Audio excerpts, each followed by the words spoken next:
indahnya saat yang Shalom Bapak Ibu Saudara yang dikasihi oleh Tuhan. Saya Pendeta Nyoman Jepun. Saya mengajak saudara membuka Injil Matius pasal 1 ayat 1 hingga ayat yang ke-17. Injil Matius pasal 1 ayat 1 hingga ayat yang ke-17. Sebelumnya mari kita berdoa. Bapa Surgawi, firman-Mu akan kami dengar dari Alkitab yang sebentar akan kami baca dan renungkan. Tolonglah kami agar hikmat Tuhan kami peroleh untuk mengerti kekayaan firman Tuhan ini. Demi Yesus Kristus firman yang hidup kami berdoa. Amin. Injil Matius pasal 1 ayat 1 hingga ayat yang ke-17. Matius pasal 1 ayat 1 sampai 17 berbunyi demikian.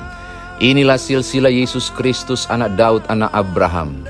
Abraham memperanakkan Ishak, Ishak memperanakkan Yakub, Yakub memperanakkan Yehuda dan saudara-saudaranya. Yehuda memperanakkan Peres dan Serah.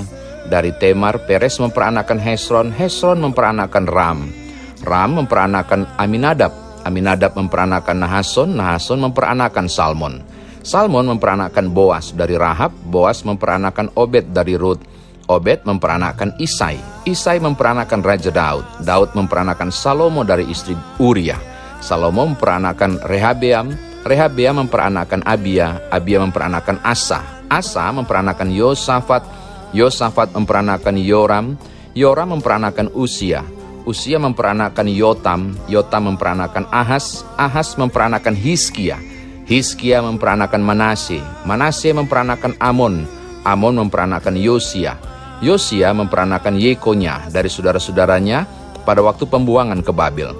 Sesudah pembuangan ke Babel, Yekonya memperanakkan Setiel, Setiel memperanakkan Serubabel, Serubabel memperanakkan Abihud, Abihud memperanakkan Eliakim, Eliakim memperanakkan Asor, Asor memperanakkan Sadok, Sadok memperanakkan Akim, Akim memperanakkan Eliud, Eliud memperanakkan Eleasar, Eleasar memperanakkan Matan, Matan memperanakkan Yakub, Yakub memperanakkan Yusuf suami Maria yang melahirkan Yesus yang disebut Kristus.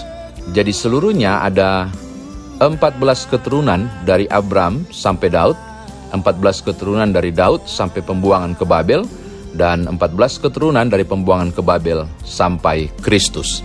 Demikian firman Tuhan. Saudara dan saya dikatakan berbahagia jika mendengarkan firman Tuhan ini, merenungkannya, memberitakannya, istimewa melakukan dalam kehidupan beriman kita. Saudara kekasih dalam Kristus, pasti saudara bertanya, apa mau direnungkan dari silsilah ini dengan begitu banyak nama yang tidak menarik sebenarnya. Apa yang bisa diambil dari kisah silsilah Yesus Kristus? Nah, saya mau memberitahu kepada saudara, ternyata dari silsilah Yesus Kristus, saudara bisa menemukan beberapa hal yang luar biasa sebenarnya. Yang seharusnya ketika saudara membaca dengan jeli kisah ini, silsilah ini, saudara akan mengagungkan Tuhan.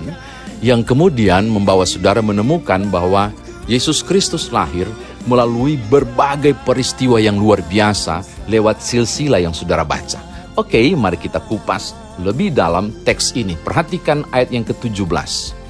Ada 42 keturunan. 14 keturunan dari Abram sebelum pembuangan ke Babel. Pembuangan ke Babel itu kemudian terus menerus 3 kali 14, kita akan menemukan 42 keturunan di ayat 17.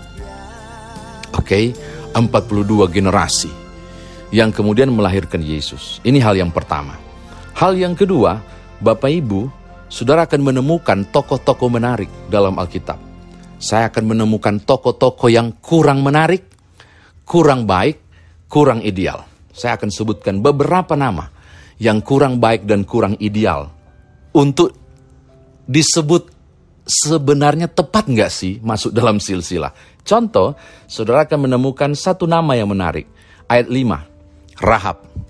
Kalau saudara membaca Rahab, saudara akan tahu bahwa dia adalah seorang pelacur.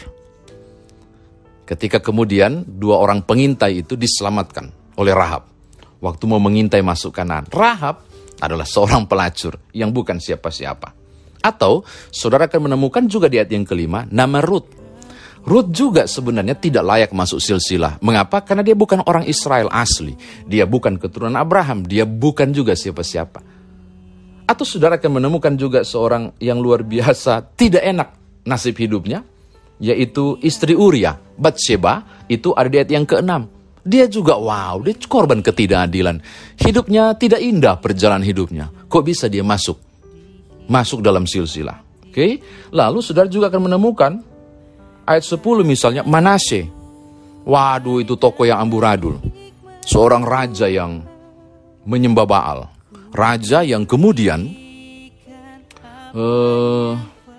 mempersembahkan anaknya kepada dewa, dibakar anaknya. Saudara lihat, kalau saya menyebutkan ini, ada tokoh-tokoh yang tidak menarik, ada tokoh-tokoh yang tidak ideal. Tetapi saudara akan menemukan tokoh-tokoh yang luar biasa, misalnya Abraham, saudara akan menemukan Hizkia yang hebat dan luar biasa itu. Saudara juga akan menemukan seorang yang murah hati bernama Boas misalnya, dan hal-hal lain. Saudara akan menemukan seorang Salomo, tokoh yang penuh hikmat, atau saudara akan menemukan seorang Daud yang pernah jatuh dalam dosa tapi melakukan pertobatan.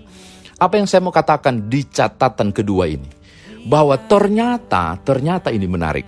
Silsilah Tuhan Yesus Kristus itu ada tokoh-tokoh yang bisa ditokohkan, ada tokoh-tokoh yang bisa diambil menjadi teladan, ada tokoh-tokoh yang tidak layak untuk jadi teladan. Ada tokoh yang jalan hidupnya begitu indah, cemerlang, bahkan kudus. Ada tokoh-tokoh yang cemar. Ada tokoh-tokoh yang tidak baik. Ada tokoh-tokoh yang mengalami pengalaman kepahitan kehidupan. Tokoh-tokoh ini, baik yang luar biasa maupun yang biasa saja, dicampur, dimix luar biasa oleh Sang Halik semesta. Tokoh-tokoh ini dimix sedemikian rupa, hingga kemudian menjadi sesuatu yang besar. Apa itu? Melahirkan Yesus Kristus setelah turunan ke-41. Masuk turunan ke-42, Yesus Kristus lahir. Jadi di catatan kedua ini mau bicara soal carut marut. Hal kedua ini mau bicara soal hal-hal yang tidak indah. Hal yang kedua ini bicara soal hal-hal yang indah. Dua kutub yang berlawanan. Dua kenyataan yang berbeda. Dicampur aduk dan diolah luar biasa oleh Sang Halik semesta untuk kemudian melahirkan juru selamat saya dan saudara bernama Yesus Kristus. Yang ketiga, Bapak Ibu, pernahkah saudara berpikir di balik kisah-kisah buruk beberapa tokoh, Tuhan menggunakannya menjadi sesuatu yang luar biasa? Perhatikan catatan ketiga. Bagaimana tentang seorang Ruth yang ditinggalkan oleh suaminya, tapi dia tetap setia kepada Naomi untuk ikut dan akhirnya balik. Saudara bisa membayangkan bagaimana nasib kedua pengintai di zaman mau masuk Kanaan waktu dulu. Andai kata tidak ada seorang pelacur bernama Rahab. Dan bagaimana kemudian tokoh pelacur ini menjadi sesuatu yang luar biasa, sehingga kemudian terlibat dan terisi namanya dalam silsilah Yesus Kristus. Catatan ketiga ini saya mau katakan begini, adalah hal yang menarik ternyata, menelusuri jejak-jejak kelam beberapa tokoh. Adalah menarik untuk menelisik beberapa kegagalan kehidupan tokoh-tokoh ini. Termasuk Daud yang jatuh dalam dosa persinahan dengan Batsheba.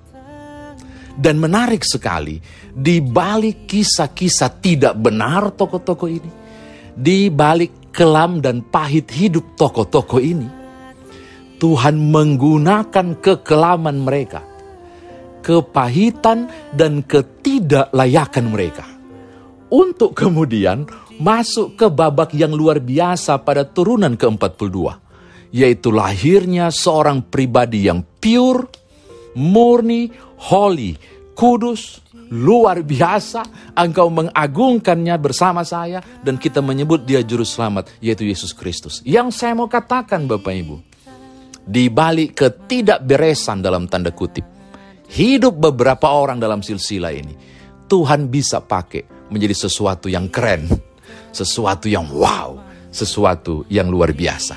Saya kira demikian firman Tuhan ditafsirkan bagi kita. Nah sekarang bagaimana saudara dan saya membawanya dalam kehidupan beriman kita? Bapak Ibu kekasih dalam Tuhan, saya bilang tadi ada dua kelompok tokoh dalam Alkitab. Tokoh yang takut Tuhan, tokoh-tokoh yang tidak takut Tuhan. Kalau saudara baca silsilah ini, ada begitu banyak raja yang tidak takut Tuhan. Maaf kalau saya menggunakan kata yang tidak tepat ini, brengsek mereka. Oh, kurang ajar mereka. Tokoh-tokoh yang benar-benar hidupnya menyakiti hati Tuhan. Ada banyak tokoh. Tokoh-tokoh yang tidak keren pokoknya. Tetapi juga ada tokoh-tokoh yang hebat dan yang luar biasa di dalamnya. Tokoh-tokoh yang takut Tuhan. Tokoh-tokoh yang dengar-dengaran. Apa kemudian Tuhan menyingkirkan dan mengabaikannya? Enggak. Tuhan mix, Tuhan campur, Tuhan mengolah. Saya mau katakan hal yang pertama, perhatikan baik-baik Bapak Ibu. Ada warna hitam dan warna-warna putih, perjalanan hidup tiap orang. Ada yang ceria, ada yang tak ceria. Ada yang begitu indah, ada yang tak indah hidupnya. Ada dua jenis orang dalam kehidupan. Yang takut Tuhan dan yang tidak takut Tuhan. Ada orang yang begitu beruntung, ada yang tidak beruntung. Ada warna hidup yang saudara alami juga secara pribadi. Yang menyenangkan, yang tidak menyenangkan. Menyusahkan, menggembirakan, merepotkan atau membangun. Engkau menjalani hidup yang luar biasa. Yaitu hidup yang berada di dua warna yang tak sama. Tapi saya mau katakan kepada saudara, perhatikan ini sangat penting untuk saudara bawa pulang yang pertama. Bahwa di balik dua warna yang tak sama, sebagaimana Tuhan menggunakan Hizkia, tapi juga menggunakan Manasye yang kurang ajar. Sebagaimana Tuhan juga menggunakan kisah kejahatan Daud yang luar biasa. Termasuk juga akhirnya mengambil korban dari Daud yaitu Batsheba. Sehingga Salomo lahir. Sebagaimana Tuhan juga mengambil kisah kemalangan Ruth. Dan kebobrokan moral kehidupan seorang pelacur bernama Rahab. Tapi juga Tuhan memasukkan seorang Abraham yang takut Tuhan. Tuhan memasukkan tokoh-tokoh yang luar biasa seperti Hizkia yang menandingi imannya Daud. Saya mau katakan sangat penting kepada saudara. Dua warna hidup saudara yang indah maupun tidak indah. Kalau sudah sampai di tangan Tuhan, Tuhan bisa mengolahnya, memixnya, mixer seperti bikin cookies Natal. Diolah sedemikian rupa, dicampur sedemikian rupa dan perhatikan. Tangannya menyulam luar biasa. Perjalanan hidup yang tidak indah dan indah dari hidup saudara dan saya. Air mata saudara, tawariang saudara. Kepedihan saudara, kesukaan saudara. Tuhan bisa mencampurnya menjadi luar biasa. Menjadi sesuatu yang besar dalam karya tangannya. Sebab tokoh-tokoh yang tak indah dan indah ini pada ending 42 turunan terakhir. Melahirkan juru selamat yaitu Yesus Kristus. Saya mau katakan hal yang sama Bapak Ibu. Dengarkan baik-baik. Di kehidupan saudara nanti. Di penghujung tahun ini misalnya. Tak nyaman hidupku, tak seindah orang lain. Tak nyaman hidupku, tak sebahagia orang lain. Beberapa bulan baru saja saya tertawa. Beberapa waktu yang lalu baru saja saya riang. Tapi nyatanya Tuhan izinkan duka dalam hidupku. Misalnya, kehancuran kehidupan ekonomi finansialku. Kegagalan anak-anakku. Pada beberapa tahun yang lain kami melihat dia begitu luar biasa. Oh Bapak Ibu saya mau katakan. Di dua warna yang tak sama. Di hitam putih itu. Kalau sudah ada di tangan Tuhan. Tuhan bisa memiksernya. Tuhan bisa mencampurnya. Untuk menjadi sesuatu yang besar. Sesuatu yang luar biasa. Suatu mahakarya. Yang akan membuat tiap orang tanganganganga. Dan mengagumi Tuhan. Hanya satu kata yang bisa diungkapkan dari hasil akhir yang Tuhan mixer itu. Wow. Saya mau katakan hal yang sama. Tak apa, tidak mengapa. Beberapa jalan hitam saudara. Kekelaman, kejatuhan saudara. Tak mengapa. Serahkan pada Tuhan. Biar dia merendanya. Dan menyulam lembaran hidup saudara. Untuk di ujung akhir. Saudara akan melihat mahakarya yang luar biasa. Yang Tuhan pintal dalam hidupmu pribadi maupun keluarga. Kalau dari kebobrokan hidup Rahab, di situ bisa terlahir juru selamat Yesus Kristus Tuhan kita. Maka Tuhan bisa mampu dan pasti mampu mengerjakan hal-hal yang tidak beres dalam hidup saudara menjadi sesuatu yang gemilang. Amin. Oh, ini penting. Ini penting. Yang berikut Bapak Ibu Saudara, jangan pernah berhenti untuk melanjutkan kehidupan dalam kemurungan sekalipun, ketidaknyamanan dan kehampaan, bahkan sampai ujung akhir tahun ini. Ada banyak hal yang barangkali menyusahkan saudara, beberapa hal merepotkan saudara. Bahkan sampai Naomi bisa bilang begini, jangan panggil saya Naomi, panggil saya Mara. Mara itu berarti pahit. Mengapa dia ingin ganti namanya jadi pahit? Karena memang pahit hidupnya. Bagaimana mungkin kemudian Ruth tetap setia pada mertuanya Naomi dan terus berjalan di dalam kealpaan dan kedosaan Rahab? Dia tetap mengerjakan sesuatu yang besar, yaitu menyembunyikan pengintai-pengintai supaya aman, sehingga penyerbuan ke Kanaan bisa sukses. Dan bagaimana seorang korban dari nafsu rendah seorang raja bernama Daud, Batsheba, diperlakukan tidak adil. Tapi kemudian justru kepahitan hidupnya kemudian melahirkan Salomo. Dan dari urutan berikut kita menemukan sesuatu yang luar biasa. Yesus Kristus bisa lahir. Saya mau katakan hal yang sama kepada saudara. Apakah Naomi pernah berpikir bahwa kelak dia akan menjadi nenek moyang? Akan tercatat namanya melalui Ruth. Dan bagaimana kemudian justru oleh karena Naomi bawa Ruth bisa berjumpa dengan Boas. Andai kata Ruth mundur dan tidak terus mendampingi mertuanya, dia tidak akan berjumpa dengan Boas. Dan kalau nggak berjumpa dengan Boas, tidak ada silsilah yang menyebut tentang Yesus Kristus. Apakah Rahab pernah berpikir dalam kegagalan dan kemerosotan moralnya itu, ketika dia melakukan setitik kebaikan, namanya tercantum dalam silsilah itu untuk membawa kehidupan bagi lahirnya Yesus Kristus Juru Selamat? Dan apakah tangisan seorang Batsheba di dalam kamar seorang raja ketika dia diperlakukan tidak senonoh itu? Tuhan tidak abaikan air matanya. Kelak dia menjadi seorang ibu suri yang ke depan kemudian Salomo lahir, turun-turun ke bawah dapat Yesus Kristus.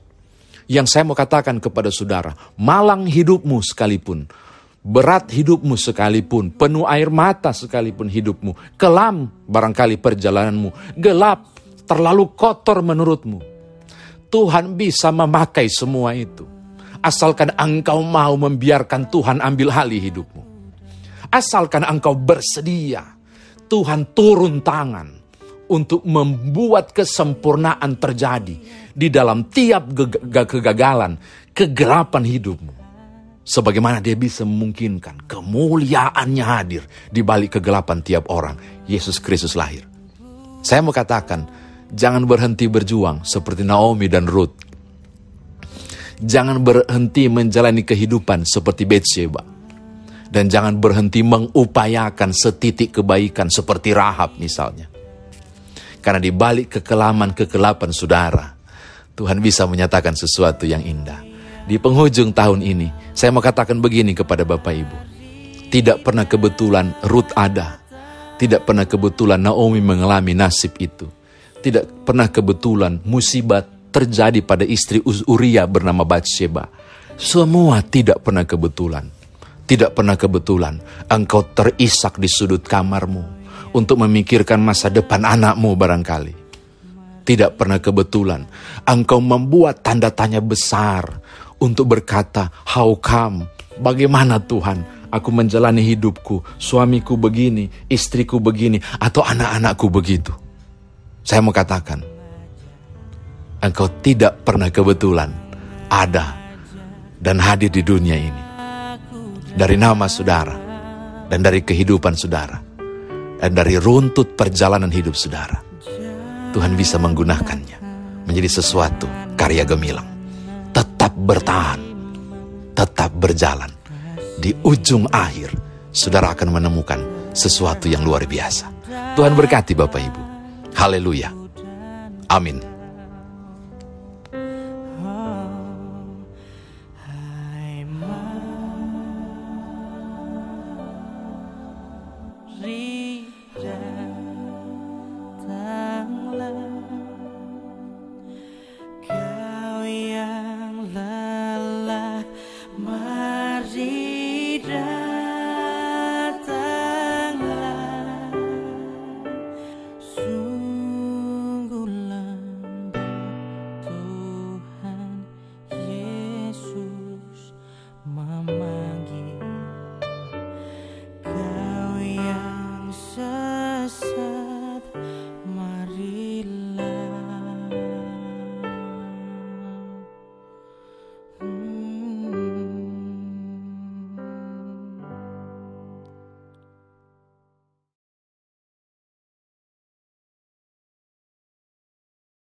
Sungguh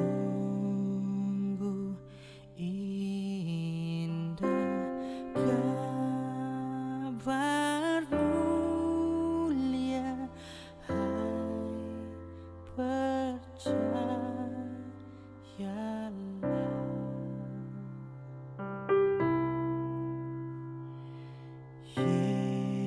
Yesus Kristus tak berubah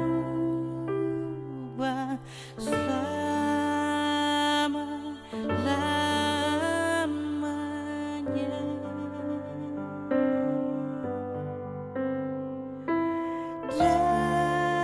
Darahnya tetap menghapus dosa dan celah.